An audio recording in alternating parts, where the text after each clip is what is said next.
ஷார்ட்டில் பண்ணலாம். இஞ்சி பூண்டு பேஸ்ட் லைட்டாக ஒரு 2 துண்டு எடுத்து போகிறேன். லெமன் போட்டது எடுத்துட்டியா? இப்போ போடு இஞ்சி பூண்டு பேஸ்ட் லெமனும். இஞ்சி பூண்டு பேஸ்ட் போடாமல் அதில் 2 தக்காளியை போட்டு வச்சுக்கணும். வந்து இதில் இஞ்சி பூண்டு பேஸ்ட் ஆட் பண்ணிக்கோங்க. இப்போ லைட்டாக லெமன் அப்புறம் லெமன் நான் ஒரு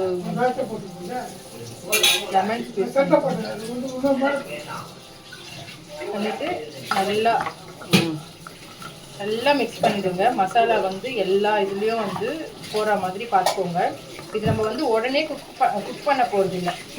இது வந்து நம்ம ஒரு 2 to 4 hours வந்து இதை நம்ம மேரினேட் பண்ணி நம்ம வந்து ஃப்ரிட்ஜில் வைக்க போகிறோம். அதுக்கப்புறம் தான் வந்து இதை வந்து நம்ம டீப் ஃப்ரை பண்ண மாட்டோம். ஜஸ்ட்டு தவாவில் போட்டு நம்ம வந்து ஃப்ரை பண்ண போகிறோம். பேன் ஃப்ரை தான்.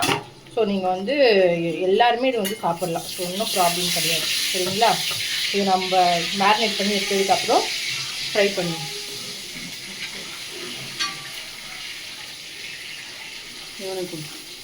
உப்பு காரம் கரெக்டாக சாப்பிடுங்க.